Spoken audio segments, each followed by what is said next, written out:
Good morning, brothers and sisters. Jim Beckwith reporting here. Well, the FISA court orders FBI to provide names and docket numbers for 29 spy warrant applications found to have errors. The FISA court is not happy with the FBI, who conned them into doing all this surveillance on American citizens and Donald Trump. The FISC is ramping up its investigation of FISA Gate. The DOJ's Office of Inspector General on Tuesday said in a report it still has a lack of confidence in the FBI's FISA procedures. Horowitz's office found errors in all of the 29 FISA applications it reviewed during an audit as a follow-up to an investigation of the Bureau's illegal spying of Carter Page. Will it all be covered up? Probably. I don't know.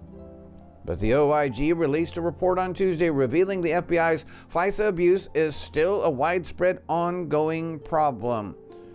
As a result of our audit work to date and as described below, we do not have confidence that the FBI has executed its Woods procedure in compliance with FBI policy, the OIG said in a 17-page memorandum. We do not have confidence in our own government, as the FISC says. Because there is no truth, nor mercy, nor knowledge of God in the land, by swearing and lying and killing and stealing and committing adultery, they break out, and blood touches blood. Murder. Therefore shall the land mourn, and every one that dwelleth therein shall languish with the beasts of the field and with the fowls of heaven. Yea, the fishes of the sea also shall be taken away. If Trump doesn't stop this coronavirus pandemic, our economy is going to be destroyed. The Woods procedures were designed to protect American citizens to ensure accuracy with regard to the facts supporting probable cause after recurring abuses where the FBI presented inaccurate information to the FISC. The FISC on Friday ordered the FBI to provide names and docket numbers for 29 applications for which the FBI could not locate a Woods file, and the 3 for which it could not say whether a Woods file ever existed, reported CBS's Catherine Herridge. The FISC, Catherine Herridge? I thought she used to work for Fox News. Anyway, FISC will assess whether the errors render the spy applications invalid. It is Catherine Herridge, who used to work for Fox News. Wow. She always put out true reports. Despite the overwhelming evidence of FISA abuse, there still has been 0 indictments of deep state officials. That's right.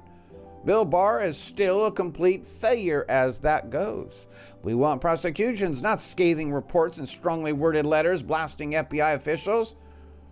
Amen to that. And this report, former DOJ Assistant U.S. Attorney admits FBI examined Seth Rich's computer and she met with the FBI and Mueller gang, but no 302 has been provided to date.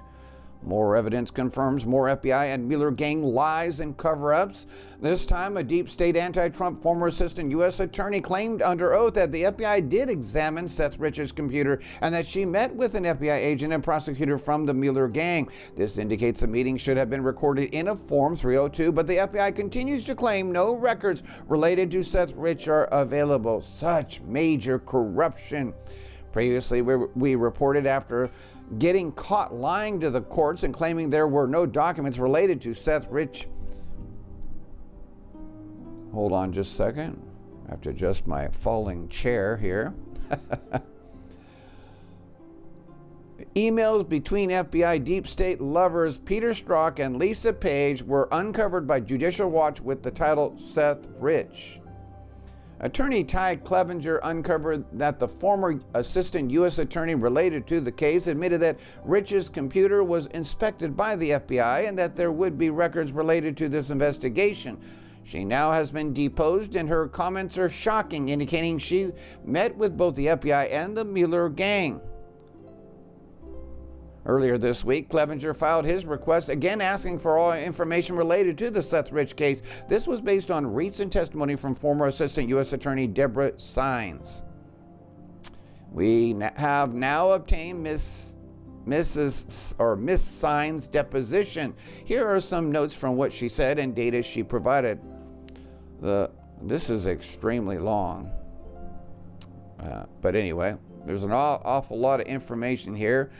Sines discussed her comments that she gave to Michael Isikoff, noted below, and confirmed that they were true, but then states that she should not have said those things and she would not be able to provide more information on the statements. She confirmed that the FBI did examine Seth Rich's computer and that she met with the FBI agent and prosecutor from the Mueller gang. This indicates that there should be a Form 302 floating around with information from the discussion with the FBI and Mueller gang, and also it confirms that Mueller did not mention this in his report. Just like General Flynn, lying about 302 forms of inspecting and asking questions and setting him up to be going to prison. It's all a setup. Our FBI, our CIA have become a bunch of thugs, a bunch of crime syndicate with the deep state. Ms. Sines also states that she considered giving an interview to an individual named Andy Kroll with the Rolling Stone magazine because, of course, he's with the Rolling Stone. She also notes in an email she provided to the journalist from the Rolling Stone that she didn't want to do anything to F that case up. Ms. Sines mentions that her former boss, Glenn Kirshner, a guest on MSNBC, lined up her conversation with Michael Isikoff, page 45. She also mentions that a current AUSA is investigating Seth Rich's murder. Below is Sines with Kirshner on NBC. After not answering a number of questions related to the Seth Rich case, Sines announces that she voted for Hillary Clinton. She then says she has no respect for President Trump. She thinks he is incompetent, dangerous, dishonest, a blowhard, show horse, and sexist. She has zero awareness on how this looks from a perspective of an independent and objective attorney and investigator. More devils in clothing.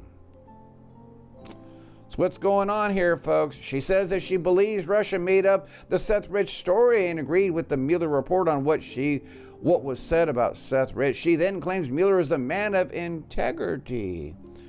Sines then states that she believes the indictments against the Russian agents made up by Mueller should not have been dismissed. She even provided an email where she sent the Rich family a note after the Russians were indicted by Mueller, hoping this would be the end of the Seth Rich story. But Ms. Sines is mistaken. The Mueller sham case against the GRU is still in place. The Mueller sham case against 3 Russian companies and 13 Russians has been dismissed, but they all are sham cases, so it may be hard for Ms. Sines to keep them all straight.